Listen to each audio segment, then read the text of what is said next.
And we are live. What is up, everyone?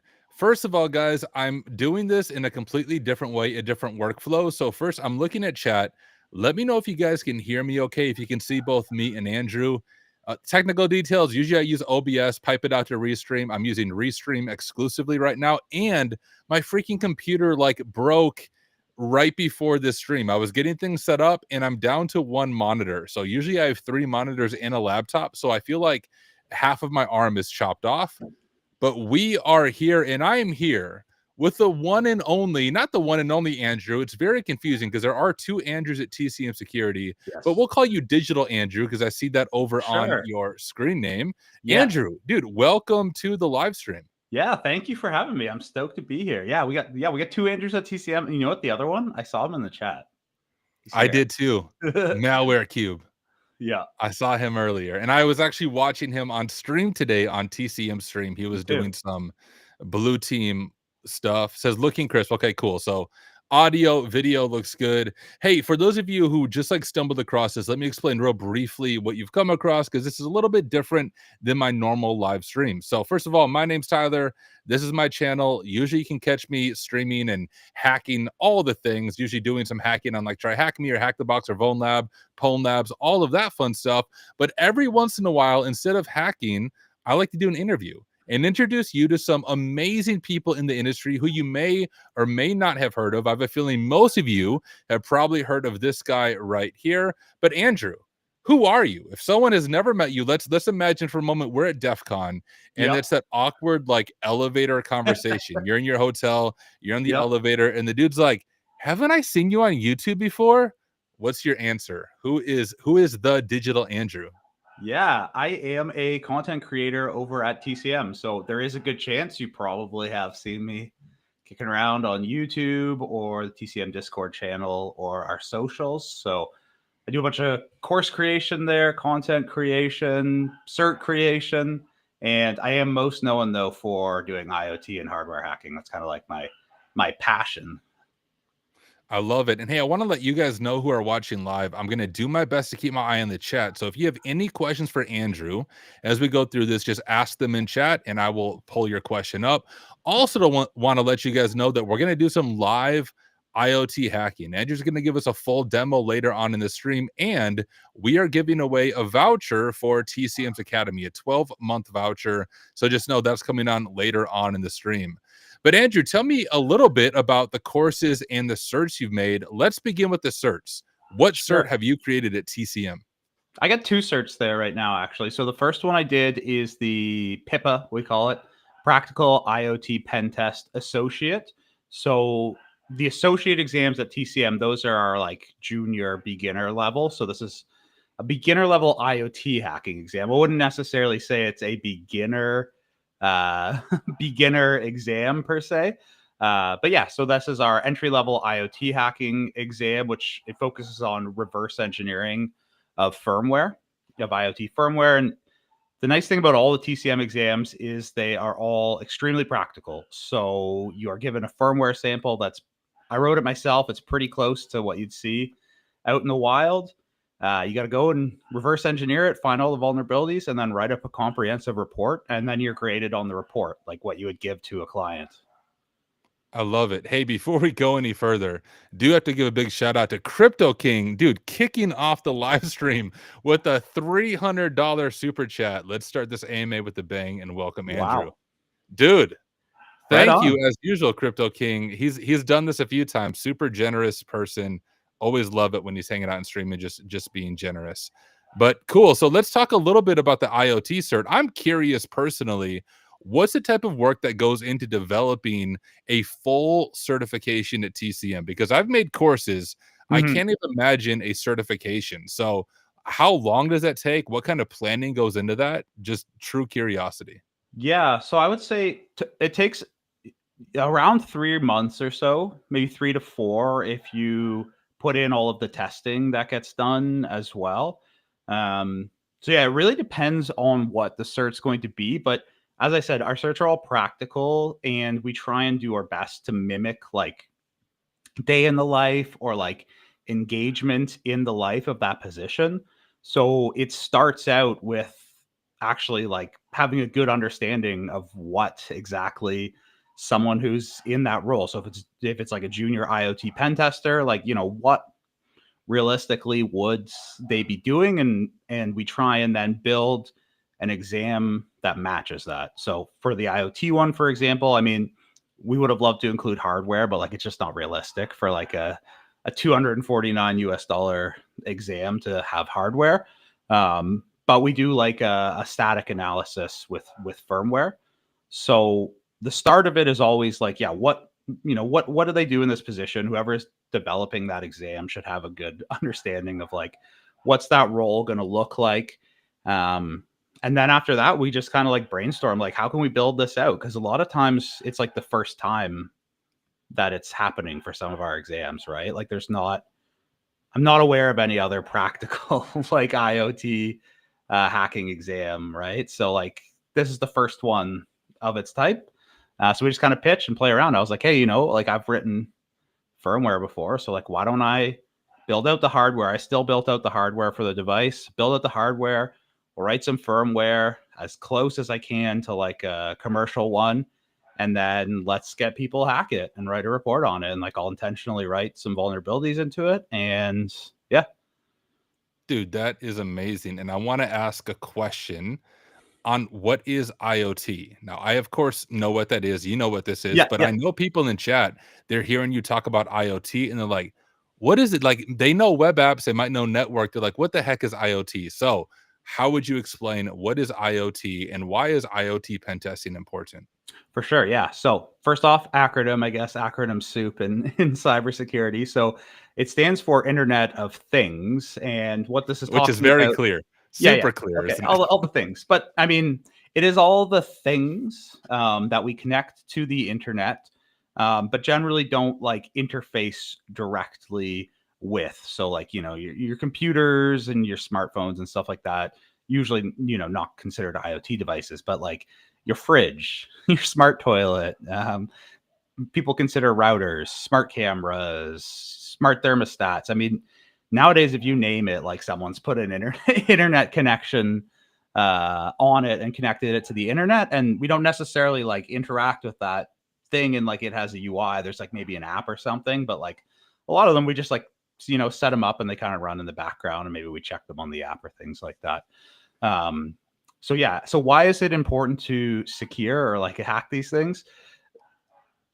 Historically, and actually still right now, they have had very bad security. There's like a joke that I tell, or like that you've probably heard. It's the S in IoT stands for security. Like, yeah, there isn't any. Um, and a lot of people just put them into their networks, whether that's corporate or home network or whatever, and they don't put a lot of thought into the impact of that. So yeah, if you want to get into like finding vulnerabilities or things, I think IoT is a very good green pasture, because yeah, there's a little bit of barrier of entry, so not as many people doing it, but there is a lot to be found. So I'm curious about this. I do pen testing, of course, for my full-time job. We don't offer IoT pen testing. So, we do your standard web apps, Yeah. APIs, networks, cloud, all that fun stuff. But for someone watching this who was interested in the IoT hacking side of things, what does a career look like for them? Like, can you get a job as a pure IoT hacker, or is it good to understand like web app hacking as well and hacking multiple things? Like career path wise, what does that look like? Yeah, so there are sole positions. So I do know people and have friends that like that's pretty much all they do. However, that is pretty rare right now. It's more likely that you would round out with other things. Like web app is very common in conjunction. So like a lot of people that I know that do it, they also do mobile and web app. Um, and then IoT is like a really good selling point, because then that makes them differentiated from like all the other people that can do web app or whatever. And then their company can offer IoT and web app and mobile, and it makes it very easy for them to like smooth out the services when there isn't enough demand for IoT.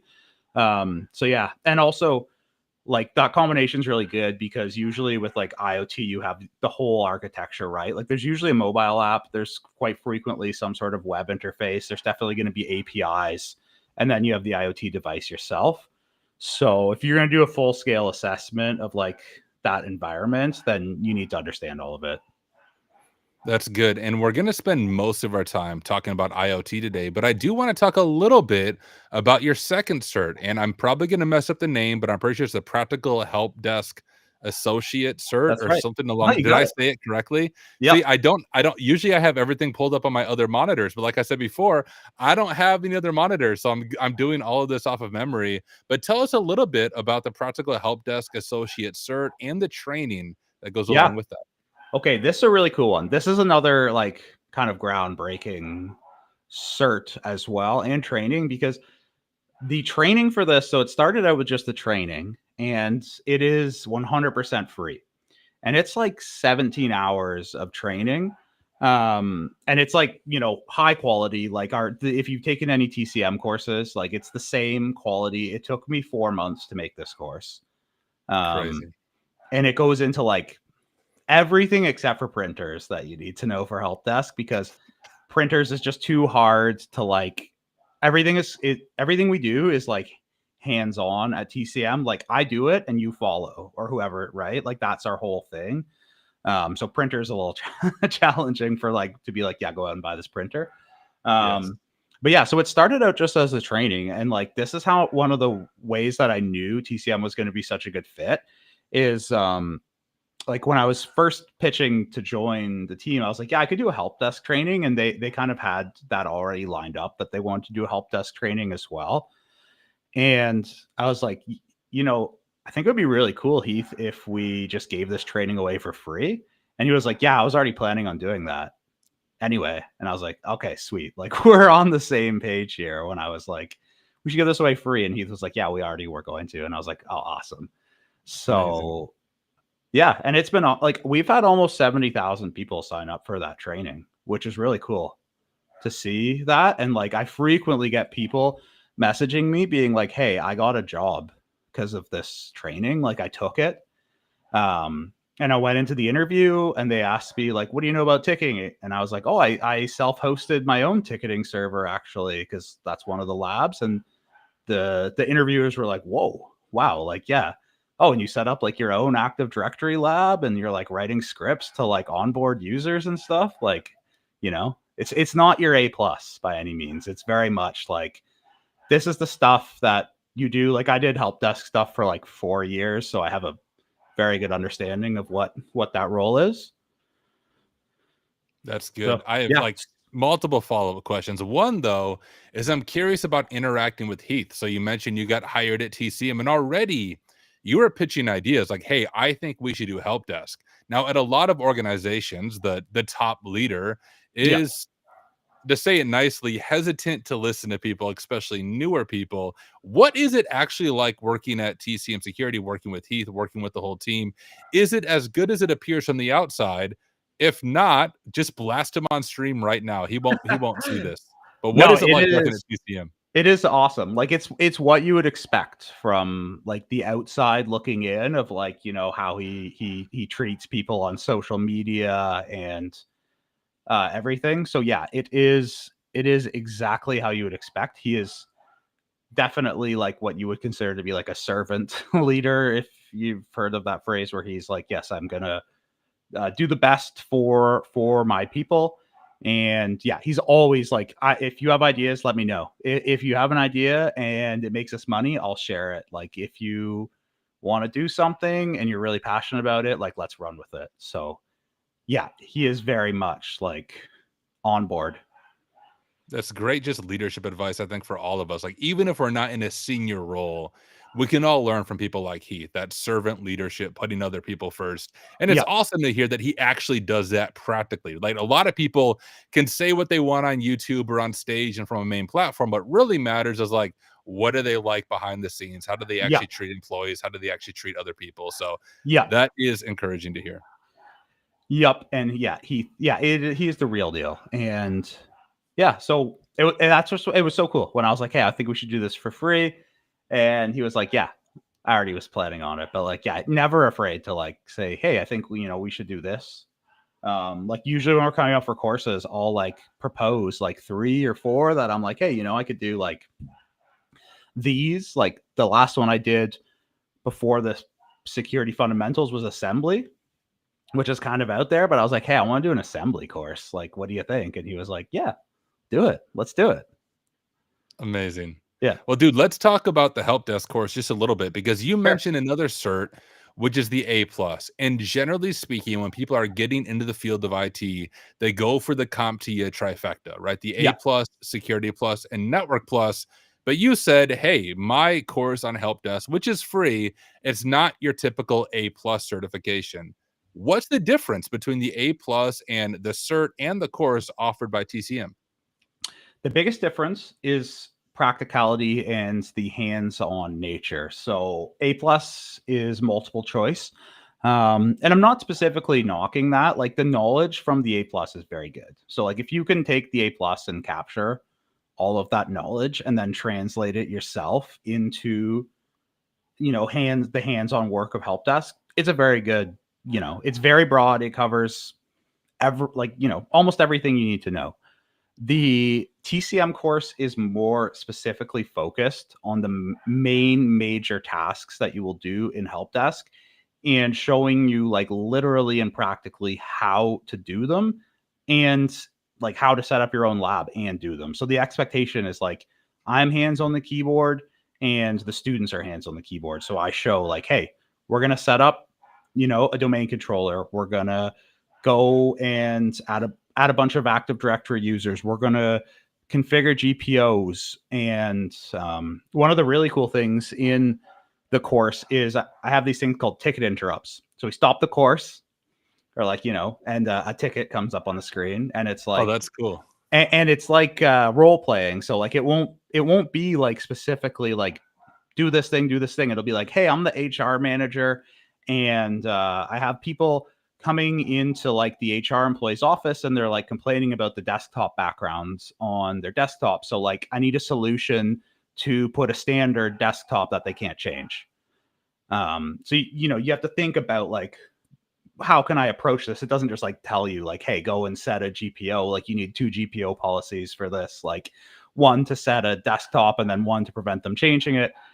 Because that's how it is in real life, right? Like you don't get like every technical person coming in. So yeah, that's the biggest difference in the course. And then also it's free. So and then the cert is 8 hours. It is a day in the life. Oh, wow. Yeah. That's crazy. Yeah. So honestly, it's probably like about 4 hours to do it, but like we want people to be able to like have as much time as they need. But yeah, so you come into an environment and there's a ticketing server and there are 8 tickets waiting for you assigned to you. In like a real ticketing, like not like theoretical, like you have an account, Yeah. you're provisioned, you're in a jump box. It's an Active Directory environment with some Linux computers and you got to go and solve the tickets. And like you have to, you got to do the technical work. So, if it's like, hey, this person has DHCP on like on their computer, they need a static IP address of this, like go and do that. You got to go do that. But then you got to like write in the ticket and like say, hey, I did this and close it. Or like in some cases you need to reassign it or like whatever it is. And then, yeah, you're graded on both whether or not you did the technical work properly and like how you communicate in the tickets, because communication is very important in help desk and really all IT roles, pen testing too. Dude, that's amazing. I'm so curious now. How does the grading work, right? So like if I'm taking the exam right now, I have these tickets. Yeah. To say I'm typing up an answer to freaking Karen about her monitor that she forgot to plug in, right? And I'm typing up an answer to her. Yeah. How is like, do you review the way I answer tickets and also have Yes. some way like when I do a technical thing, it's documented there? Do I submit a report? Just Yeah. very curious, practically, how does that grading actually work? Yeah, sure. So in the back end, so there's actually a cool exam. So like this is another part with like the exam is like I built the infrastructure for this one. It's all in AWS. So like using cloud formation for like when people spin up their environments. And I have like a marking machine that's like separated from like what students have access to. And like everything that's asked of you to do can be checked programmatically for the most part. So yeah, the marker checks, and that accounts for 8 of the 10 marks. Is like, how did you did you do this thing, whatever it is, right? I can't like say what they are. They're all standard help desk things, but it's like, hey, did you do this thing that you were supposed to do? And then yes, so you do submit a report that includes the screenshots of how you left the tickets, and also a very quick knowledge base document of like what you did. That is awesome. I'll just say, for those of you, someone asked in chat about the dog.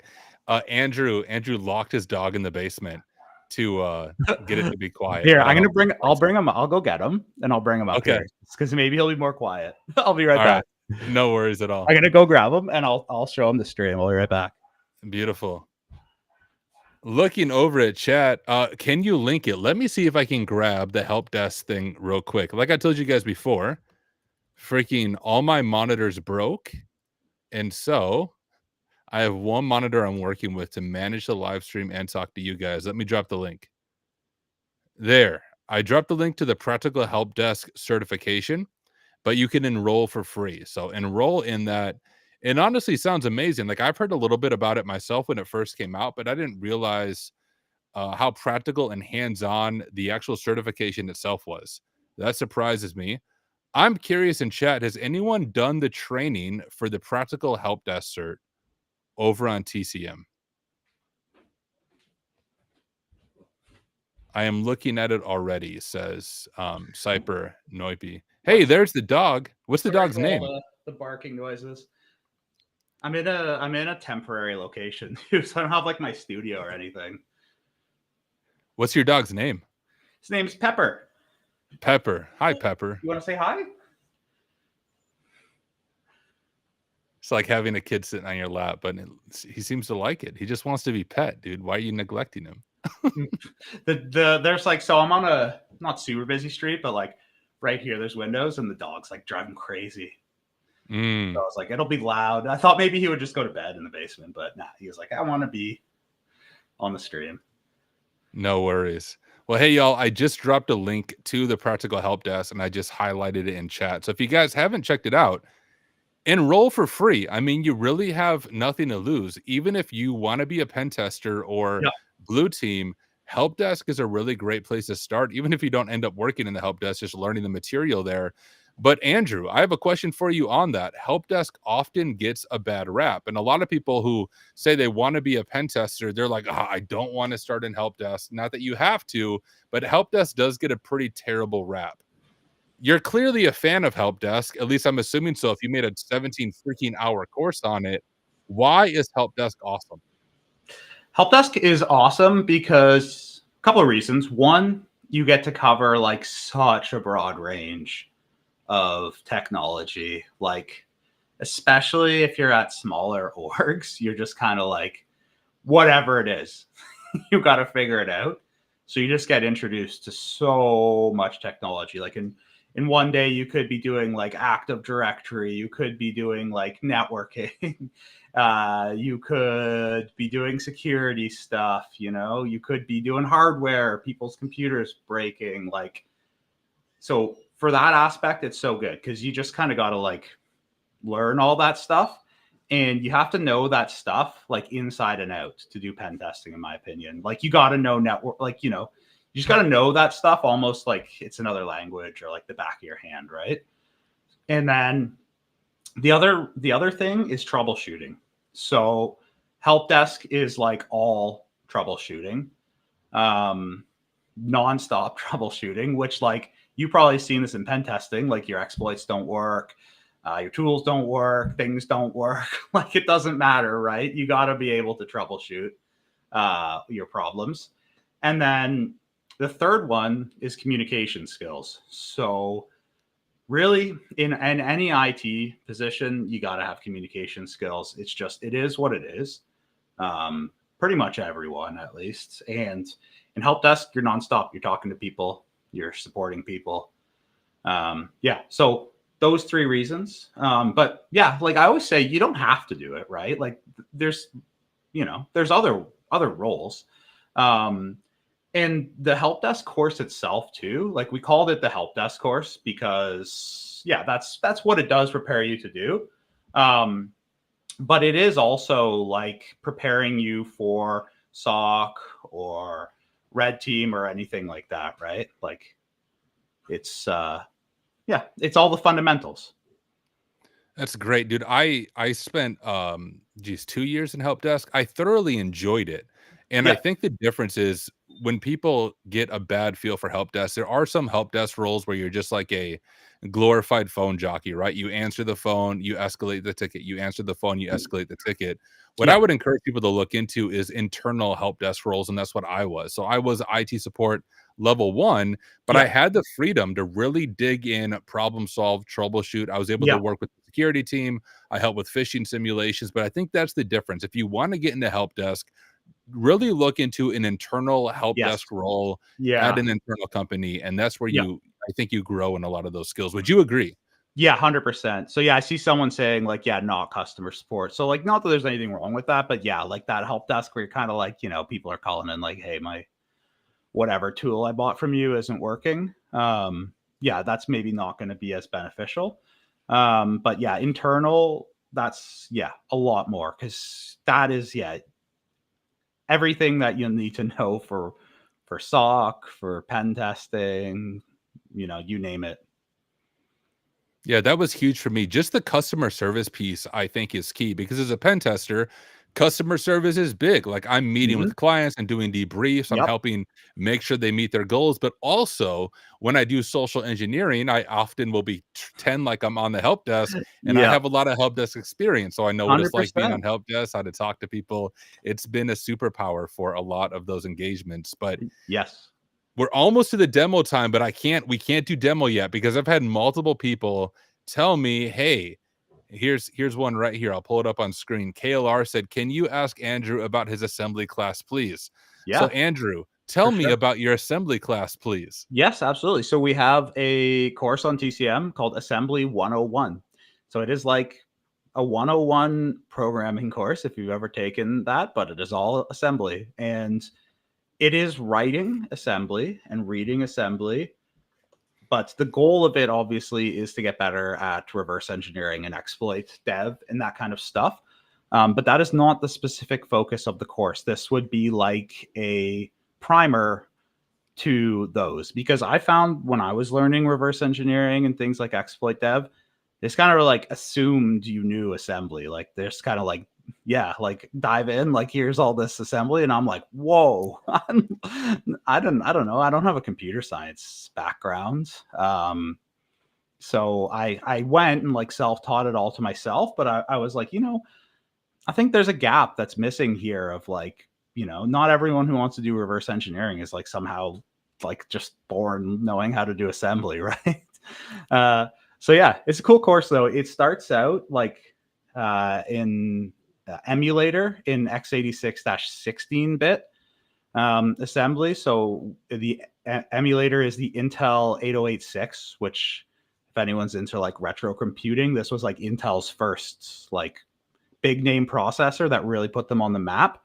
And this is where x86 comes from then because of the 8086, then like the language that they use for that in the architecture was they called it x86 and it was a 16-bit processor. And then from there it evolved, they made a 32-bit iteration and then a 64-bit, and that's where we are now. But like, so this is a processor from the 70s, actually, which I talk about in this course. Like, it seems weird to start on something that is 55 or more years older, right? But as you progress through the course, you'll see that like the foundations of how computers Mm. work and the base assembly, not a lot has changed. It's kind of crazy, but like, yeah, like the hardware has gotten a lot better, but like the foundations are still the same. Yeah, and then so eventually though we do bump up and move into like writing actual modern x86 64-bit assembly that will just assemble and link and run right on a Linux virtual machine. And yeah, and the course does so it ends kind of like a transition into then like reverse engineering and exploit development, because we do go over like the basics of like memory corruption vulnerabilities and Stack Overflow, and exploiting like a very basic one and writing some of your own shell code. But like that's not the core focus of the course. But hopefully that's one of those ones I've been saying like, hey, let me make a binary exploitation or exploit development and reverse engineering course. So hopefully at some point that'll be in the TCM catalog as well. That is so cool. I know a tiny bit of assembly, but not much. Honestly, I should take your course. And let me just ask you the obvious question. A lot of people in this stream, we're at, geez, freaking 100 of you are hanging out like at 10 o'clock at night. Thank you Love it. guys for being here and hanging out with us. But a lot of people here have likely heard of TCM and TCM's Academy. But Yeah. for those who haven't, like, how can they take your assembly course or take the other courses you've talked about, your IoT hacking course? How is that all set up at TCM? Sure. Yeah. So our academy, it is academy.tcm-sec.com. I'll drop the link in chat real quick. Yeah. So we have two tiers of it, the free tier and the paid tier. So the assembly course and IoT hacking and our like our what we'll call it, our main, the practical ethical hacking course, which is like our OG. Those are all on the paid tier. It is a subscription right now, so it's $30 US per month, or you can buy them in like 3 or 6 or 12-month increments to get a bit of a discount. But yeah, like most of the courses you could do like probably realistically like 2 of them or so in a month. Some of the longer ones one. So if you time it right, you're looking at like $30 to $15 a course basically to take them. So that's our courses, and then we do have certs as well. But right now on the free tier, honestly, there's 5 courses on the free tier now as well. So I just released another free tier course. That was what I was working on for the last 3 months. It is Practical Security Foundations. Though this is kind of like Security Plus, but there's no cert. It's just a free course of like all that security stuff. You just have to know it. Some of it's not the most interesting and glorified things, but yeah, like you have to know how HTTPS works. You have to know what a seam is. You have to know what the difference between a vulnerability and an exploit is. Just like all that stuff you got to know. That's what this course covers. I love it. And it's free Someone too. yes, and that's so cool. Someone just said, have Tyler Ramsbey make a course on Phishing on TCM. Here's a fun TCM story, guys. I've applied for 2 jobs at TCM Security, and I never got hired. I remember my geez, I don't remember the first job. I think it was like a community manager role. This would have been 3 years ago, I think, and I didn't even get to the interview. Like, I didn't get to the interview. Then I emailed Heath and I was like, hey, I have a YouTube channel. Can I interview you? So I flipped the tables. I ended up interviewing Heath instead of him interviewing me. And then I think there was a content creator role. This is a while ago. Yeah. Same thing. So guys, maybe one day I'll partner with TCM, but I can't say I haven't tried. So stay tuned. There might be some exciting news sometime in the near future, but Yeah. as of now, I have tried to work at TCM a few times and I haven't made it. It would be, yeah, it would be cool for you to have a course. Like, so my IoT hacking course is like before I worked there. Like they used to, and they might go back to it at some point. Right now or not, just because like we have 3 people creating courses full time. But like some of our courses are owned, like not by TCM. That's cool. And like the thing that's crazy about you sharing all of this is you have courses on assembly, IoT hacking, practical help desk, not death, although some people feel like it feels like that. And security foundations, like wide range of experience. What is your background before coming to TCM? Did you just like work all the things? Did you self-teach yourself a lot of this? Like, just what's your experience behind all of Yeah. Okay. So I'm an electrical engineer by training. So like I a bachelor's in electrical engineering, and I'm like a licensed professional engineer. I've got like a stamp, like all that stuff. But my first job out of school, I was working. They hired engineers, but it was like very much like kind of like a technical support engineer. It was like a very, very challenging help desk position. So I did that for 4 years, and it was everything from like network Active Directory, security issues, PLCs, like because it was in industrial systems.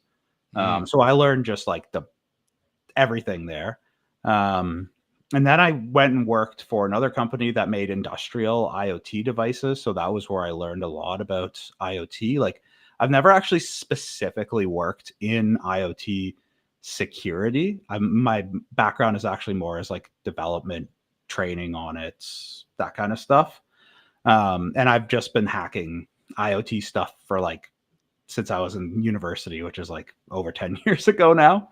But Yeah. at the time, I didn't even like really consider it hacking. It was just like Raspberry Pis didn't exist, and you could buy a router that ran embedded Linux, and you could like figure out how to like get into it and flash your own custom firmware. And now you can like make a remote control car out of it. And like, I don't know, that's all hacking. But like at the time, we were just like, I don't know, it's cool. Like, let's take this thing apart and see how it works, man. Absolutely. And on what's your favorite subject? Is it IoT hacking? Is it hardware hacking, assembly? You had to Yeah, pick one, what would you pick? all of that low level stuff is my favorite. So right at like the intersection of like code and hardware and the ones and zeros, that's my jam. So that, yeah. So here's a question, and I think it's probably a pretty obvious answer, all caps. How common are exploits in IoT devices? Like, why are they so insecure from your experience? Yeah, so very common. There are a few core reasons that they're so insecure. So the first one is with IoT devices, a lot of them, it's kind of like a race to the bottom, in my Mm, opinion, of like, there's so many options. And if you go on like Amazon or something and you're kind of like not sure, you're going to pick the one that's $15 probably, unless you're going for like a high end one, right? And then that's in like a whole other class, like, you know, your Googles or your Nest. But like, if you're like, I just want a smart camera to like, you know, do this thing, and this one says it works perfectly and it has a mobile app and it's $15, I'm going to get that one. So then the next person's like, okay, well, now we need one for $14, right? Because like that's, you know, and if you do that, there's not much room for R&D and security. So there's a lot of reuse of very old systems. Like if you look at lots of IoT devices, you'll see like Linux kernel, like 2 point something, like mm, really old libraries, old hardware, like cheapest hardware you can, where like you can't have built-in security things like secure boots, or things like that. So yeah, you are yeah, that's one of the biggest reasons. Um, the other one is it's very hard to like roll out updates for IoT devices. So like this is one of like the OWASP top 10's like biggest things is lack of ways to roll out updates, but that costs money, right? So mm. if you buy like a $15 IoT device, like what kind of expectation do you have that like they're going to host like a cloud infrastructure and push out updates? Not going to happen, right? Instead, sometimes, and this is like they'll fix the stuff, but they'll put the firmware and be like, hey, yeah, like, you know, it's your job to go and put the firmware on, and like how many people are going to go and update their firmware. So that's another reason, another reason why. And then you're also like working with like limited RAM, limited storage, limited processing power. So sometimes you have to find workarounds Mm. or do things that, yeah, wouldn't be the same on like a device where you don't have those limitations. So like all of those are stacking up. But honestly, I think the biggest one, because you can make secure IoT devices, it's the price, and like that race to the bottom of yeah, then there's no like security is just out the window, because like what can we get rid of that's not going to like impact the end product from what the consumer sees? And security is right there. Because the other thing too is like, as individuals getting like your IoT devices like hacked and stuff, I mean, they're probably just going to become part of a botnet, Yeah. right? It becomes a bigger problem when they're in like corporate networks and stuff, and you'll hear about all the time, like, oh yeah, they came in through like the smart camera or the printer or like whatever. But like as like a individual consumer, like yeah, most most likely your device is just going to end up in a botnet and be used as part of the LOIC, or the low orbit ion cannon, to do Yes. DDoS attacks. Or like, yeah, like a lot of people have probably heard of the Mirai botnet, which is most famously IoT devices. So yeah, but there's a new EU act. I forget what it is, but digital privacy and stuff, but it's going to require like any devices that are connecting to the network to have pen tests. And like Mm. the IoT world is going crazy about that, because it's really going to be like, if you want to sell your device in the EU, it's going to need to have pen tests and comply with like this, like these rules, which like right now it would be like a bloodbath of these devices. So yeah, there's kind of hope that it'll be like the California effect, if you're familiar with that, in the US, where like California is like, yeah, don't do these polluting things like that and stuff like that in our state. And then the companies are like, well, if we have to do it for California, like we don't want to make two products, right? So yeah, I think there's going to be a huge like burst in IoT security in the next couple of years. That plus AI stuff. Sure. That's good. And dude, it's already 9:40. We do have to eventually get to this demo. I do have one more question to run by you because Yeah, it's similar to your background. So sure. Cyber Noipi said, question for Andrew. I just quit the same field last year. I am also an electrical engineer for 14 years in the process of shifting to cyber. Do you Yep. recommend IoT pen test or should I look into IoT hacking? Okay. Uh, if you okay, I would suggest. I saw someone's putting this in the chat. I would look into like ICS and OT, like industrial control system security and OT, especially if like depending on what you did in electrical engineering. But like I did a lot of like that kind of stuff, like PLCs and stuff. There's more work there right now, and it is like very, very well paying and people and in demand, because there's not a lot of people that have that crossover to like understand how those industrial systems work, but also security. So that would be my suggestion. But I mean, I think I've heard you talk about this before too. Like, you got to follow what your passion is. Like, what do you really like? If turns out you really like IoT stuff, like that's why I do it, just because I really like it, then that's what you should do. I always tell people that whatever your passion is, that's gonna trump, half-hearted doing something that you think has a better career opportunities. That's a wisdom, dude. That's why I'm still trying to pursue my rap career. I'm trying to Love do it. pen testing to, to make the money to be a rapper. Hey, there was another question. I don't see it in chat, but I saw it up above. A really good question. They said, "What are the most common vulnerabilities in IoT devices? Like, is there a big thing, hard-coded creds? What do you normally see?" Yeah, hard-coded creds, like default creds without any enforcement of changing them. Um, Command injection is still pretty big in IoT devices, and that has to do with like that cheap R&D aspect, where it is way cheaper to like make system calls and just pass down like functionality to, if it's an embedded Linux device. So command injection, and then buffer overflows everywhere, man. Buffer overflows, because these are all coded in C. Everything's going to be programmed in C. So buffer overflows, you got limited memory, limited storage. So you're already working with like, trying to keep your buffers as small as possible. Yeah, buffer overflows everywhere. So cool. Well, dude, let's check out this demo. Sure. What are you going to show us? First of all, let's just begin with a little bit of context, and I'll ask the questions from a new perspective Yeah, as we dive into this. absolutely. So yeah, before I hop over to the thing, what we're going to do is I have a 4-part blog series on TCM. It's free. like, and it's how to get into IoT hacking. And I wrote some other custom firmware for it. And yeah, we're going to walk through finding actually a command injection vulnerability. So this firmware runs on a Raspberry Pi Zero. So if anyone wants to like follow along with this after, you get like all the gear for like probably less than $50 that you need for this. That's another thing. I'm like, don't spend a lot of money when you're getting started. Like you can get all the all the stuff you need for cheap on AliExpress or Amazon. And yeah, we're going to walk through reverse engineering the firmware. And I've actually got one of the devices here on my desk, just Raspberry Pi hooked up. And we'll see if we can actually just get straight up command injection here on the device. So we'll be firing up Ghidra.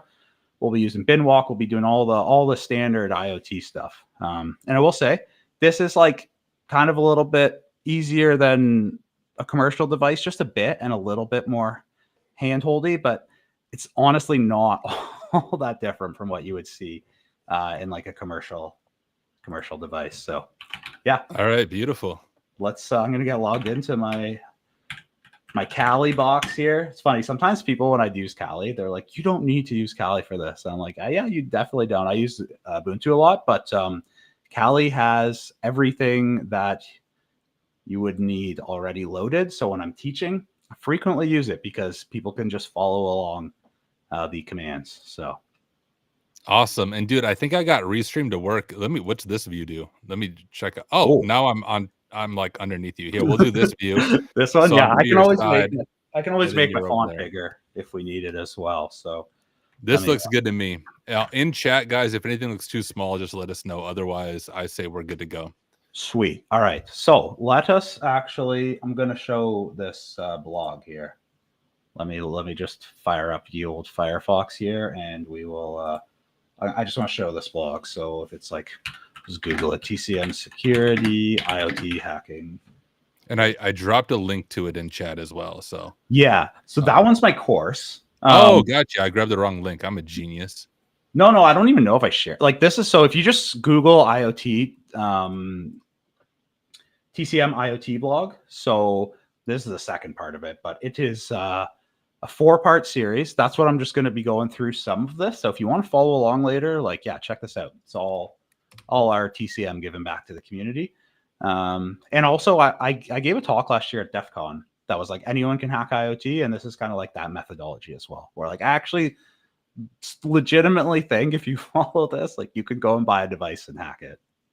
Are you going to be at DEF CON this year? Real quick question. I cannot go this year. I'm so sad. We were talking about how I'm moving. So yeah, it's like right when that's happening. And I actually was talking to my partner about it, and I was like, hey, like I kind of want to go to DEF CON again. And she was like, when is it? And I was like, oh, it's whatever, August like 11th or something. She was like the first weekend after we move into our new house. And I was like, oh, okay, yeah, no, that makes sense. Like, fair enough. So yeah, this year, no, but next year definitely will be there 100%. Got it. I heard you're going to be there doing some cool hangouts though and stuff. Yeah, dude, I have a meetup on Friday night with my friend Jerry at Simply Cyber. But then, like, I don't know how this came out of thin air, but I'm helping do the keynote for the Red Team Village on Friday, dude. and 0 Day. Yeah, now Hamsek just like DM me on Discord. He's like, hey, you want to do the keynote for the Red Team Village? I was like, are you screwing with me? It's like, is this an April Fool's joke? He's like, no, for real. I was like, yes, I want to. So yeah, that's what I'll be doing. And then I'll be helping with the new village a lot too. That new village, my friend Josh. Josh Mason. Yeah. Right on, man. I'm assuming you've been to DEF CON before, right? Yeah, this is my third DEF CON. Okay. Yeah, this is the first time I've like spoke or done anything at it besides, wait in lines and try to attend talks. So this will be fun doing one of the talks. Fun times. Yeah. Oh, it's awesome, dude. It's no experience like it. Okay. All right. Let's fire up. All right, Spot. Okay. Yeah. So I got this firmware here. So the one thing we're not covering is like you can just get this firmware from my GitHub repo. Usually there's 2 ways you would get this firmware. One, you dump it off the device with like hardware, which I go over in the blog in my course as well. The other one is honestly for cheap IoT device. You can usually just go download it off their website. because, like I was mentioning, they don't have a secure update mechanism. So they just put the most recent one on the support page and you go download it. And a lot of times it's not encrypted. So you just get this. So it'll be in like a zip file or something, or like a bin file or whatever. And then you start reverse engineering it. So the one really cool thing about IoT devices is that, yeah, if you can get the firmware, then it kind of becomes more of like a white box or almost like a gray box assessment, if that makes sense, instead of black box. Whereas like if you're looking at a web app from like the outside, right? You don't know what's going on behind. And if someone was like, hey, I'll give you the whole computer that web app is running on, like everything, like, and I'll unplug it and put it on your desk, you're going to be like, heck yeah, I want that. Like, then I can just go and look through, like, what are the processes running on the inside, like, all this stuff. So with IoT, if you go and buy the device, you're in that scenario, right? So that's what we're going to be taking advantage of today. So I'm just going to start by unzipping this. Oh yeah, and this thing's called Dumb Thing because I made it more dumb than your usual IoT device just for hacking. And this one is just a .img to make it easier to load onto a micro SD card, because this is on a Raspberry Pi, but usually it'll be a .bin file. So with a IMG like this, you could just mount it. And sometimes you'll see that, but more commonly it'll be .bin, and then that's just like a binary blob. So we need to find some way then to put that back into like the different portions of that. And there are a few tools to do that, but the best one is a tool, or the most common one is a tool called Binwalk, which can go through and it can identify the different chunks of that binary and then put it back into like, is there a file system? Is there a kernel? Like what's in there? So we are going to start with that. So we'll go binwalk -m.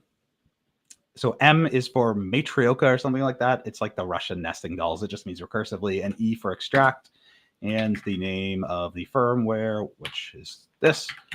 And we'll let this run through. It just does its magic. This is an amazing, amazing piece of software, because this one's full of a lot of stuff because it's a Raspberry Pi. But yeah, usually the devices I suggest going after when you're first getting started are embedded Linux devices. And that's because it's a lot easier, because there's a lot of reasons to that, but it's a lot easier because a lot of people are used to Linux, and there's a lot of good tools for reverse engineering it and working with those different binaries and files. And also you'll get the file structure, which is like what's called the root file system. So if people are familiar with Linux, like you'll have your kernel, and then you have your root file system, which is like the binaries, the libraries, the config files, like everything that makes up then all the tools and stuff you use. So when we're IoT hacking, and we're looking at an embedded Linux system, that's one of the main things we want to go after is a root file system, because that's where like all the custom binaries and like what actually make the device do what it wants to do. So if we actually scroll up here, so Binwalk gave us a whole bunch of stuff, but let's see, past all this. Here, we actually get some details here, so covered up by my face, but it did find there's a Linux ext file system. We also get here, like it found the kernel. So this is the Linux kernel. We can see it's ARM, little Indian, like if we wanted some of these details. But yeah, this is what we're after. So since it's Raspberry Pi, it's ext file system. You usually see this in like types of read-only compressed file systems, like SquashFS is a very common one. JFFS2, I can't remember them all. But nice thing is Binwalk can take care of like almost all of those usually and extract them. So that's what it's gone and done, is like when it finds this stuff, just clear this out. When it finds this stuff, then it goes and tries to extract it. That's what we told it to do. So now if we list this out, we got this underscore dot extracted. So if we go in there and then list this out, we have this ext-root, which is what we're most interested in. We've also got the kernel, but I always suggest like don't waste your time on the kernel. Like you can look it up. Usually it's all open source. We're going for the root file system. That's where we're gonna look for vulnerabilities. So we'll go check out ext-root. It's up here. And this is where the nice thing about like embedded Linux systems is like, if you look at this, like, you know, it's like a Unix compliant system, right? So it's got, Mhm. you know, you've seen these folders before, right? Like, yeah. So now we have a few options, right? We can go and do manual enumeration of the whole file system, which, like, if you're getting started, 100%, you definitely should do that. But what I'm going to show is there are a few spots that I always look that are like, yeah, these are juicy. These are juicy spots of low hanging fruit. So the first one is, do you say Etsy or do you say ETC? I'm always curious how people pronounce that. What do you say? I say Etsy. Me What do you too. say? Okay, so you say it the correct way. The ETC people are insane. How do you say? Do you say GIF or do you say GIF? GIF. Okay, it's GIF, but I'll give that one to you. At least we're on board about Etsy. Okay. So yeah, we'll go into Etsy here. And yeah, so like, because I did this smart camera short a little while back and like it blew up. It got over 1 million views on YouTube, which I was like, Oh, oh man, that's so crazy. cool. And then I was talking about like, oh yeah, go in the Etsy folder. And people are like, what does this have to do with Etsy? But like, you know, the because like it got big enough that like it went to a broad range of people where it was like not like, you know, not our Linux people, and they're like, "What does this have to do with Etsy?" Like the art. You hacked Etsy. You I hacked them. saw that in the FBI comments. showing up. Yeah, I was like, "No, I didn't touch Etsy." That's Anyway, hilarious. so like the ETC though, like Etsy, like I didn't know this for the longest time. I was like, I didn't know why it was called that. I was just like, oh, it's like etc. It's where you just put stuff, but I guess it's editable text configurations is the TIL, dude. Today I learned. I yeah. assumed it's like I learned etc. it. Here's I learned Etsy. it when I was doing the help desk course because I was talking about Unix compliant systems and I was doing a bit of research because I talked about like what you find in the folders and it was like, yeah, this is for editable text configuration, which makes sense. That's what's in there. But if you think about that for like IoT hacking, like yeah, we got all of our configuration files in here. So like I always read through these. Like you got sometimes you'll find in here like API keys, random API endpoints. You got like your init tab here, so you can see like what's getting started up. You got, yeah, in here, juicy stuff. So always look in here. And then specifically, there is another folder in here called init.d. So if you're familiar with like the Linux, how like Linux gets brought up when it starts up, after like the bootloader hands over to the kernel, then the kernel like runs its init process, which in embedded Linux is usually busybox init, and it's going to run the scripts in here. So we'll go in and check this as well. I always check this one. This is like the best spot, one of the best spots to look here. What are you looking for specifically here? Like hard coded creds, weird Yeah, so files, we all could the do, things. yeah. So I'll run through here and show some specific stuff. So yeah, in the other one in etc, I'll look at like if there's like .conf files, .text files, .xml is another one, and I'll read through those. Or I'll use and I'll show a couple like one-liners that I use to like grep on like password, API, key. So this is yeah, all that low-hanging fruit of it's not really even reverse engineering, right? Because it's just here, you know, it's not binaries or anything.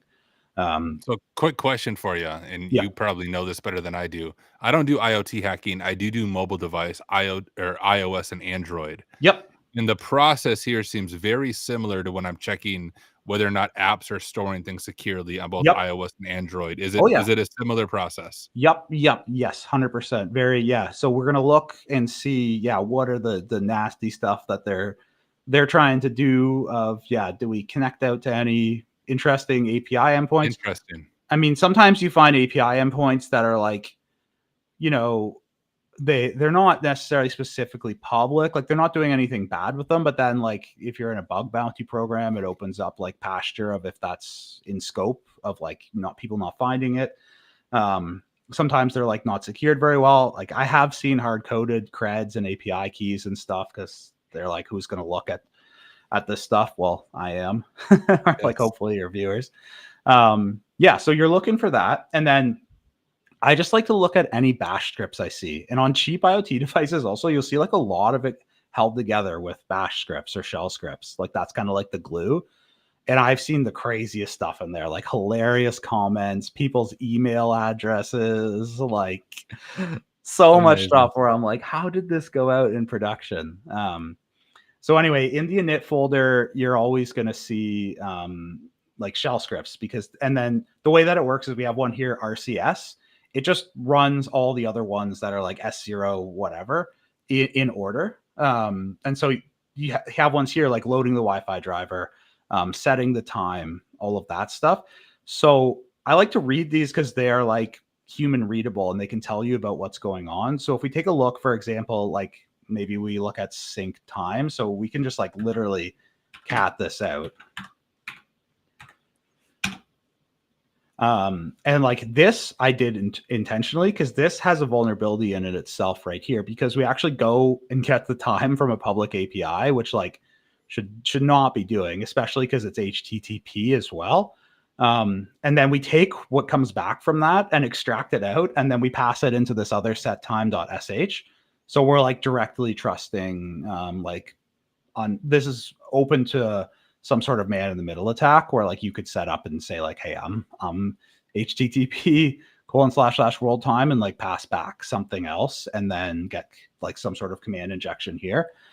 So yeah, I always read these because like I found like crazy stuff. Like one time I was doing this group IoT hacking project that I do on Matt Brown's Discord server. If anyone's familiar with him, big IoT hacking, hardware hacking guy on YouTube. And I'm a mod on his Discord server. And I started this group hacking project. Anyway, I won't go too into it, but we found in these things, it was hilarious. If you put an SD card in this smart camera, and we found it in one of these scripts, and if you put the file structure just in this one specific directory of like embedded directories, and then you put a .sh file there named factory.sh, when it started up, it called a script that checked for that and it would run that. So you could literally, like, these people put these cameras outside. You could go in, format this SD card, pop it into the camera, and then when it starts, it will run. So we got like 100% remote code execution just by putting an SD card in. And that was in That's this. So like, amazing, dude. yeah, so like they must have left that in. Again, this is where like R&D, because it would have been like part of like the testing of the cameras or something, right? To like put this one thing in and it runs whatever the script is and like make sure that like the firmware got burned properly or something. I don't know, but it was hilarious. But I found that that was in here. So I always read these because there's no reverse engineering. And another big tip here is like ChatGPT is like so good at telling you what shell scripts are doing. So if you don't fully understand what like the bash foo is, then you can just pop it into ChatGPT and it's very good at it, or like whatever your favorite AI is. Dude, I'm going to interrupt you real quick, then I'm going to turn it back over to you. But guys, do want to let you know that we are doing a giveaway for a 12-month voucher to TCM's Academy. I'm going to drop a link in chat right now. It's a Google form. Fill it out. I will do the drawing on my next live stream, but you're only eligible to win if you're here right now. So I'm going to open up this form for just a few minutes. Sweet. Then I'm going to close it out. So I'll turn it back over to you, Andrew. But for those of you watching this live in real time, if you're watching this after the fact, good to have you as well. But you missed out on the giveaway. Next time, set your alarm clock and be here. But I'll drop that right now. And then, Andrew, you can continue. Cool. Yeah, I'm just looking through chat too here. I see someone saying like starting up Telnet. Yeah. Sometimes you can like see where there's ways to have the device go into like some sort of factory mode and start up Telnet as well. And then you just Telnet into it. Lots of crazy stuff in IoT devices. It's like the wild, wild west still. Or like, I used to hear about like all this like crazy hacks going on like 10 years ago. And I was like, oh man, it was like before I was into hacking. Like everything seemed so easy back then. Like that's IoT right now. So get it while it's hot. Okay. So yeah. So this was like just kind of like an impromptu of like looking through the firmware. So you should go and look through everything again. Like if we go up here, like let's list this out again, actually. Like you've got some .conf files and stuff. Like I'm not going to show the one, but like the WPA _supplicant, .conf, that has the wireless details in it. So like it actually has my wireless details in it right now. And like I see that all the time too. If like you're getting an old device, can find other people's like wireless details. Like, yeah, that's what I'm usually looking for. And yeah, grep and strings and like find are your friends here. So just like those basic Linux commands, yeah, you know, you can go like find dot star dot xml, pipe that into grep on password or things like that. I do that all the time. Okay, so that's like the basics of getting your hands on the firmware and looking through it. So this is all like static. You can do this without spending any money. You just go and download the firmware, right? So I do have the firmware here. Let me just hop back over. Or sorry, I do have a device here. So what I'm going to do is actually connect to the UART of this device. So if you're not familiar with UART, it is like a hardware protocol where it's just talking literally in like ones and zeros of electricity. It's like the most basic protocol. It's on pretty much all embedded devices because it's so basic. Like if you can't get anything else working, you're trying to troubleshoot it, you can probably get UART working. And I'm using a cheap USB to UART adapter. And if you look on that blog series I linked, it talks about like what one you can get, how to hook all this up. So we're going to use a terminal emulator to connect to the UART, which is going to give us a shell into the device. And you can usually do this on like most devices. Like I guarantee you have devices in your home right now, Tyler, that you could do this on. And it's not necessarily like specifically a vulnerability that they don't lock this down, but it is, it does make our lives a lot easier to find vulnerabilities. So anyway, let's go ahead and get ourselves. So I'm going to use Screen. There's a bunch of different tools you can use for this, like Minicom or PicoCom or even Putty if you're on Windows. You just see a terminal emulator. Screen is the easiest one to get working. And then we just need the, TDY, TDY USB 0. And then we'll need the baud rate, which is just how fast it communicates. This one is literally pretty much always 115200. And then, yeah, the other thing too is you'll almost always see the everything in embedded is runs as root. Pretty much. Find the flag, dude. You just need to go to root and get root.txt and you're done. You got the I root know. flag. Yeah, we're in. Game yeah, over. we're in. So yeah, you can do this on most like cheap routers. A lot of times there'll be like a weak password. A lot of times no password. I mean, if there is a password, you can go into the shadow file if you have the firmware, right, and then grab that and then crack it as well. So yeah.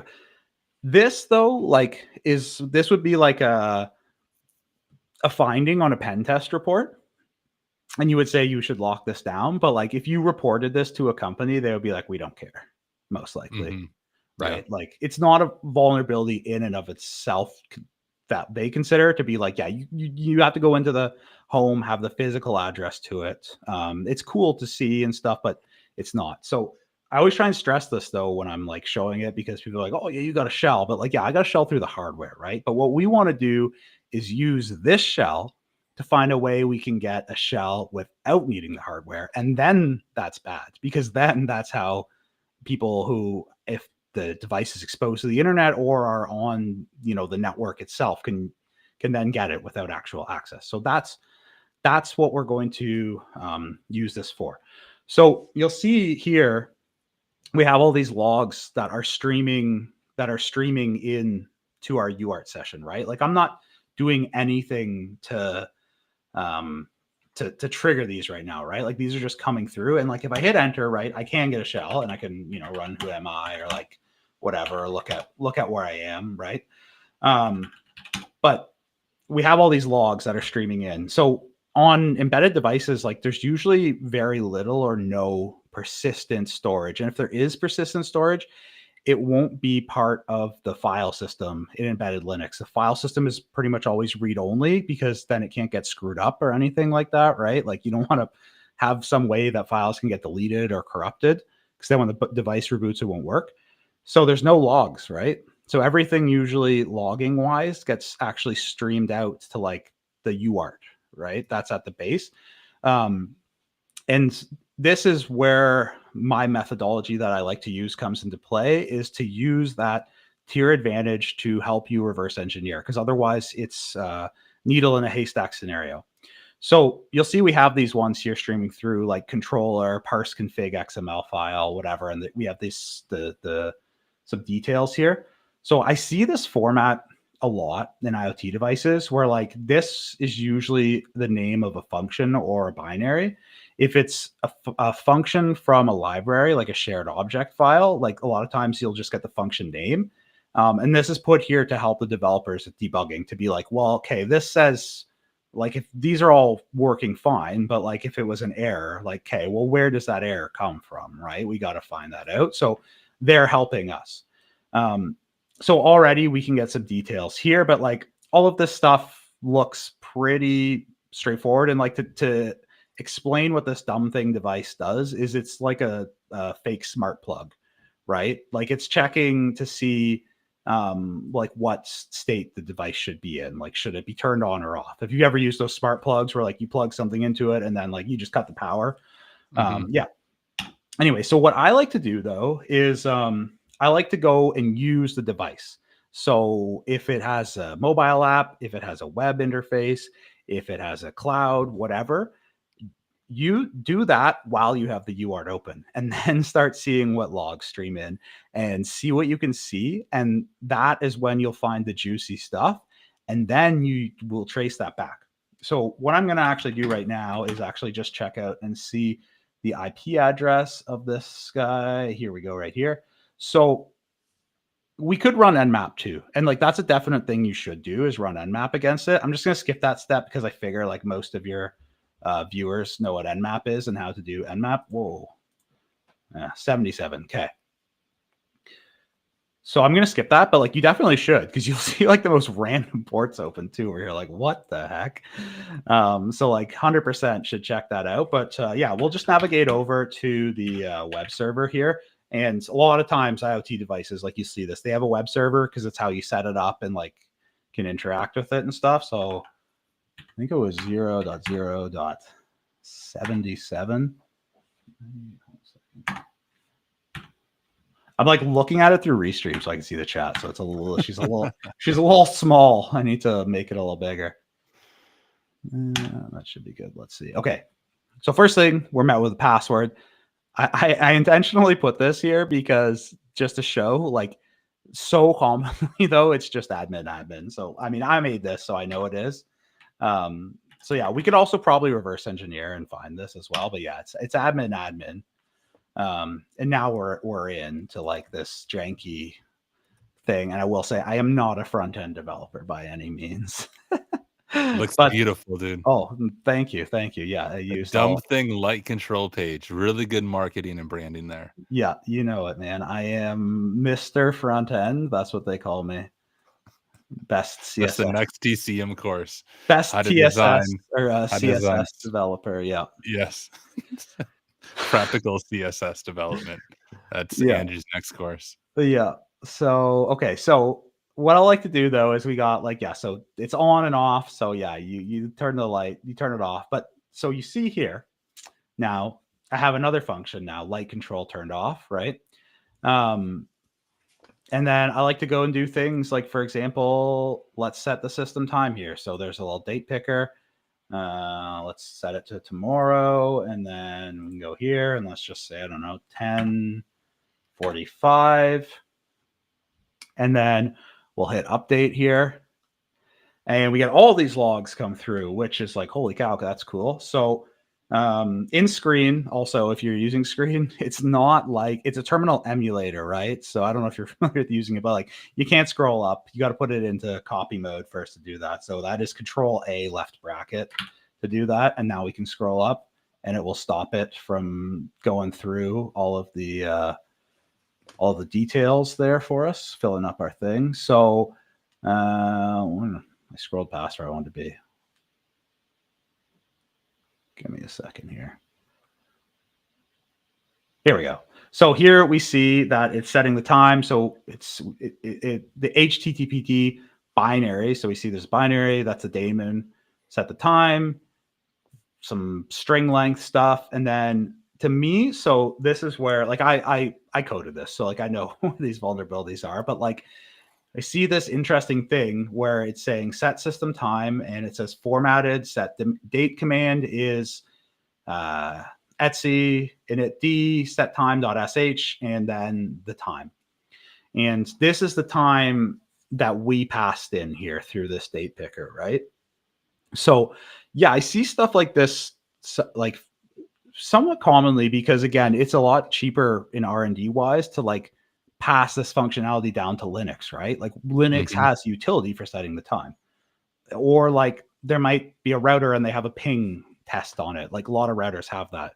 They're not going to write their own. They're going to call ping on Linux, right? And then they need to have user parameters in those though, right? So like say you want to test and see if you can ping out to Google or whatever, like, you know, Cloudflare or something. So you get to pass in the IP address. So like I've seen command injection there before, right? Where like all these things get passed down. And yeah, so that's where we actually have like command injection here happening. So if you look at this, the one thing they are trying to do is they're trying to like brace this with quotation. However, it's not properly done. So the next thing we'll do here now is we'll actually go back into the firmware now, and we see that this is set system time. All right. So now I'll show how I like to trace back. So I'll come in here into the firmware. Let's make this full screen again here. And then let's clear this out. We'll go back up here. Right now. Here we are. Okay. So what I'll like to do then is I'll run strings on everything. And you need to pass in this -f because you'll want to know what the file name is. Because if not, strings will just like spit out what it finds, but it won't tell you a file. And we're trying to find out. So what I'm trying to find right now is where is the code that has that set system time function in all of this firmware, which could be like a needle in the haystack. So we can go star here, and then I'll pipe it into grep. And then we'll go set system time. And if we do this now, it just says everything's not a directory. So strings isn't recursive, but we could do some Linux foo here, but the easiest is just to go here, and we can go down one more, and we see one here now. So we see HTTPD daemon has it. However, so we could go and reverse engineer this right now on its own. But usually what you'll see in these devices is there's a library with a shared object file. So if we run this again here, and I'm just clearing it so my face doesn't do this up. We go one deeper here. Oops. And we'll get set. We see that it's in a library here. Can you guys hear my kid now? We might get. I just heard him. Yeah. We might get visited by my son here too. Now we got all the visitors coming here. You just woke up. Okay. So now we know exactly where this is. So what I'm going to do is launch up Ghidra.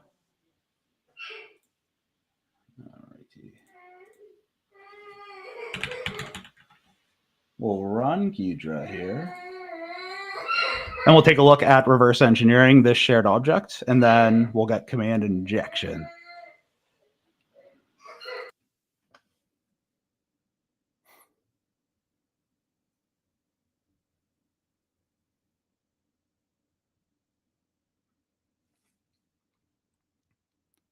I think. Okay, sorry. Oh, there we go. Okay, I'm back. I'm back. I thought it was my headphones. Oh, what up? We got Zach jumping in chat, dude. Good to have you here. What's up, Zach? Okay, so we now I already have a project open here. We're looking at the libdt.so here. So this is the file that we identified here. Okay. And then I'm going to launch this up. While this is loading, do you want to take a couple questions? I'm just going to see what my son's up to. Yeah, you're good. Okay. Go ahead. I'll be back in a second. I'll talk to the chat. Talk to the chat. I'll be back. I'll be right back. All right, we'll see if I can make myself big. There we go. First, guys, I'm curious, for those of you in chat, does anyone have experience doing this, like the IoT hacking, reverse engineering? I personally do not, but I do mobile app pen testing, and it seems very similar to the way I approach mobile app pen testing. In particular, you rip apart an app. So if it's an Android, it's an APK, you disassemble it, you look for any secrets, you look for functions like this. So it seems similar to that, but I've never done IoT. Rittenhouse said, "I only do it for fun." Well, that works as well. Do you How do you choose Rittenhouse what you're gonna dig into? Do you buy random objects off Amazon, the internet? Do you have objects laying around your house? A lot of people saying, "Not me, not me, not me." Same here. Terraflop says, "It's all new to me." Same here. Suit Up and Hack says, "Yes." That is awesome. I don't know if Try Hack Me or anything has, like, IoT challenges. I'm trying to think of how you would do that, but I suppose if you just have the firmware, then you could reverse engineer it or have, like, some emulator would be cool. But I don't know how it would work, but that'd be a cool idea for one of those platforms. I tried with a cheap smart bulb once. Did you get anywhere? You said you tried. Did you get a shell? Did you hack all the things? Who else we got? I was just watching you try hack me PT1. I have an extra electronic door lock. That'd be cool. Oh, hey, I think Andrew's back. I'll bring him back up here. Let me What's up? Yeah, sorry about that, Hey. guys. Yeah, you're good. Yeah, we're in the middle of this move right now, so I am. Yeah, everything is. So routines are out. My kid's like, "Where am I?" I'm like, I wonder the same thing half the time when I wake up. Yeah, I don't Me blame him. too. Okay, so we launched this. So what we did is we launched Ghidra up, and I opened up that shared object file, which we saw when we opened up the terminal. Yeah. So we saw there was this set system time that we were interested in, and then we used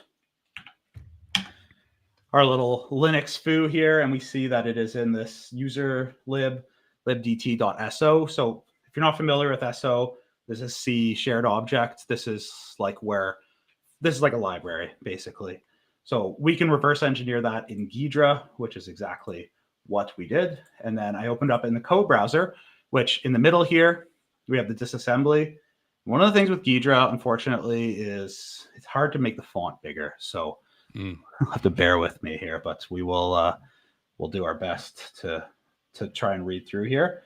So if we look at the functions on the left in the symbol tree in Ghidra, we're looking for that set system time function. So we can just click on it here. And then if we actually take a look at the decompiled code here, we can then see what's going on. So right here, this is what I'm always like interested in seeing. We see a system command. So we have system here. So if you're not familiar with that, like what this is doing then is it's basically just like, being at the terminal, the program says like, hey, Linux, like run whatever command I tell you. In this example, it's in Bash, but whatever the scripting language is. So we take a look here, we can see this command string, and I've already renamed this. It would be like ivar1 or something like that by default. But like we can see up here where it's like actually being allocated and everything. So it's a pointer to a char, which means it's the start of a string if you're not familiar with C. And we can see here we're allocating space for it. And then we use sprintf here, which is a string formatter, to put in this date time, which is what's passed into the function to go into this string. So when I see this now, like this here, there's command injection. Now, what we should do is there's two ways to confirm this. So the way that we'll do it is we'll just go and like test it on the system. But what we should do is then see what's calling this set system time and see if there is any sanitization or validation or anything being performed, because a lot of times there is. Like you'll find this and you'd be like, ooh, spicy, I found this. Like there's this one function. Lots of times there's like a big wrapper function that handles like any time there's a system call, and there won't be any validation or anything on that, but then the caller of that is responsible for it. So you'll go and I'll bust it there. But since we have the live system here, like we don't necessarily need to trace this back into the caller of it. We can just go now and see if we can get command injection. So the one thing I will quickly call out though is we did see like there's this bracing of this command with quotations, which is good. Like that should be done because that helps then to prevent us from like escaping that with like ampersands or like or things like that, and then trying to tack a command on. But this is not being done properly because when you do this, you have to also check then and make sure that no one's putting their own quotations in, or else you can just like break out of it. So yeah, so now that we see that, let's go back now. We're at the end here. This is the last step. So let's go back to our web browser here. We'll go into the dumb thing here. Actually, let's get our UART session up too, because we want to see again what's going on with the UART. We have our shell here. Yeah, perfect. So we'll put this to the side too. Okay, so any questions now, Tyler, or is this kind of making sense what we're doing here? This is good. I mean, Ghidra, every time I see it, I'm like overwhelmed. So if you have any good tutorials for learning that, or if you go over it in your course, would love to hear about it. So yeah, it's in the course. The other one too is Hextree, hextree.io. That's stack smashing and live overflow. They have a free Ghidra course that's really good. So amazing, cool. Yeah, cool. so if you want to learn, like, yeah, that's a good spot. I do go over it in my course as well, the IOT Hacking course. But so a lot of people are like very intimidated when you open up Ghidra, and like I was too. But it's not as bad as it looks, man. It's not as bad as it looks, especially if you start renaming variables. Because everything like Ghidra is just like IVAR1, IVAR, like, it doesn't know what they are. But like if you just don't get intimidated by it, like just don't let it intimidate you, and just look at this thing and be like, okay, I know it's setting the system time and it's taking a parameter in from this function, so like that's probably the time, right? And then sprint functions will help a lot there too, where they are like, they basically are telling you what's being put in, and you can name variables that way as well. So like any formatting string functions. So yeah, my biggest thing though is just don't be intimidated by it, because it is very intimidating to look at. But like, if you don't let that be a barrier and just start poking away and reading what you can. Oh, and ChatGPT is really good as well. Sure. Yeah, that's super helpful. Yeah.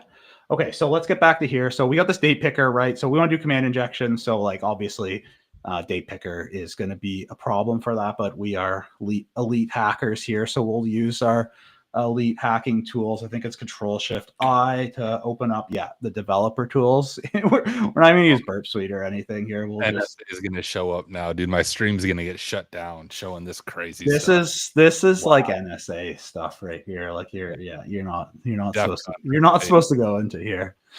Did you ever have any like situations like this at school where you do something like this that looks hackery, but it's not? And your teacher's like, "What are you doing?" You're like, "Oh man, I'm just like trying to fix this thing anyway." Yep.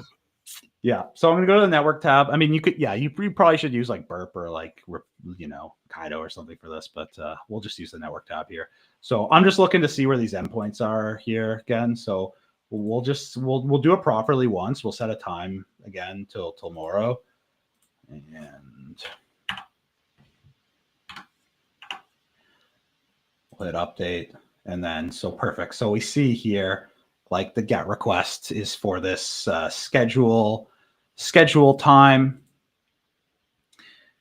which now we know, and we know the parameter is time. So what I'm going to do is actually go and we'll copy. So is it schedule equals time? Yeah, we'll copy the value. Copy URL. Perfect. So again, we'll use another elite hacking tool here, CyberChef. And so all I'm doing now is I just want a URL encode a payload here. So we'll go URL encode.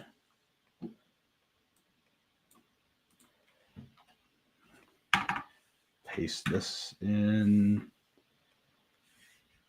Perfect. So Now what we're going to do is we'll just see if we can make it break first. So one thing that I like to do is, yeah, just see if I can break it first. So we'll go bad here, for example.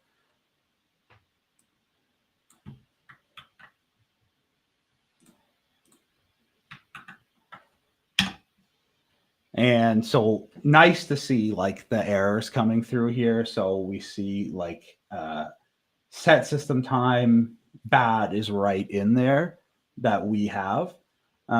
So makes it really easy. And yeah, we can see, okay, our user input is like right in there. But like if we put, you know, reverse shell, echo, whatever, right now we will be foiled by that because it will all be in these quotations still. We see we can't set the time to bad. So no validation being performed here. So what we can do though is we can escape this, right? And then we can do something like put it all here, and then echo and like hello, and then close the quotation and copy it, and then let's see if I got this right here. Oops. Get out of here, Windows key.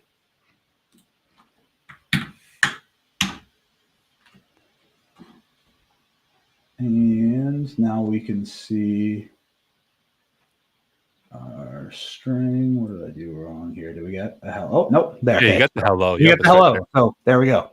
So that's, yeah. So we have command injection now here. When like, so I set this up because I saw this one time once where like, yeah, you should brace like things with quotation. It's a good way to stop command injection, but you have to specifically go and filter out any quotations then in the input, or else you can just put a quotation to close the bracing and then reclose it. So that's what I did here. And I've actually, it's funny, I've seen that once. So that's what gave me the idea for this.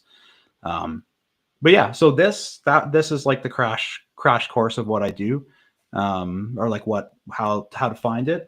I find this to be a lot easier. I call this like the forward approach to reverse engineering, where we use the device to find the inputs. So like by doing all this stuff, we saw these are things that we have control over as an attacker, right? Because we have limited things that we have control over. So use the things you have control over, see where they end up, and then see if where it ends up is bad stuff. And a lot of times it is, because the reason they're taking it from a user is to do something with it, right? So it's not uncommon for it to end up in a system command. Usually they'll sanitize it or something, but yeah. And then the other thing we'd be looking for, which is a little bit more complicated, is like, is it ending up in like somewhere where we can do a buffer overflow? So I have to do a whole buffer overflow stream next. We'll just stay until 1 a.m, dude, and just keep hacking. Yeah. Oh yeah. Sorry, I kept you a half hour late here with the demo and stuff. No, thank you, dude. I didn't want to keep you too long. Oh no, you gave us an extra half hour of your time. We had your son even woke up in the process, and you my still dog was barking. We're in dog was barking. Yeah. Hanging on Airbnb. Yeah, no, dude. Thank you. Yeah. So much for the time, for being on the stream. Yeah. If there is, we can do a couple questions if you have time, or I got no hard cutoff. So like if we want to do a few minutes of questions, that's fine. So I would. Oh, whoops! I just cut you off. Let me see. Okay. Do you want to stop sharing your screen? I'm in OBS here, so let me just change my virtual camera. There we go. Beautiful. So, dude, here's the crazy thing. Usually I am up really late, but I have to host the daily cyber threat briefing tomorrow, which means I have to wake up at 6 a.m. So I'm doing this. I'm going to try to get a few hours of sleep. Then I'm back on stream again, hosting that. So I do have to jump off. But when is the next time you're streaming over on TCM? Probably next Wednesday, I think I'll be on. So okay, beautiful. And that's it's 11 o'clock Central Standard Time, I think. So it's 12. It's 12 Eastern time. Yes. Okay, beautiful. So guys, if you do not follow TCM Security and all their live streams, Andrew is one of the content creators. He streams over on their channel. So I wish I didn't have to stream right away, like in less than 7 hours from now, or 8 hours. I have to be up in less than 7 hours. If I didn't have to do that, we would just hang around. Usually I'm up till midnight or 1 doing hacking stuff. But this is one of the few times that I actually have to go to bed. But guys, make sure you join TCM streams. There's so many things that I did not ask about. Like I wanted to talk Mhm. about content creation and creating courses. So we'll have to do a part 2. Maybe Yes. we'll have to have both Andrews on here No, and we can 100%. do like a conversation with all 3 of Yes, us. But we dude, should do that. Yeah, we should get and we'll get Alex Olson too, although it's like 5 AM for him right now, but yeah, he can get over it. He can drink some coffee. He'll be let's do fine. it. Let's do it. He'll live. Yeah, we'll get that scheduled. That would be a lot of TCM fun. takeover. TCM takeover. Yes, it would be Unpack it amazing. further.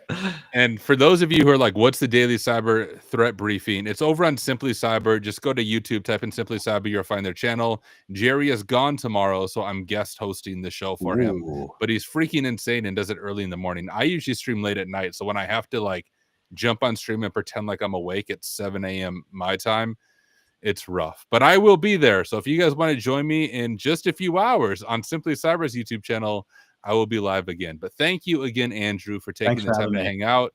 For all of you in chat, thank you for staying up late into the night or waking up early in the morning, depending on your time zone, and learning IoT hacking with us. I know I learned a bunch in the process.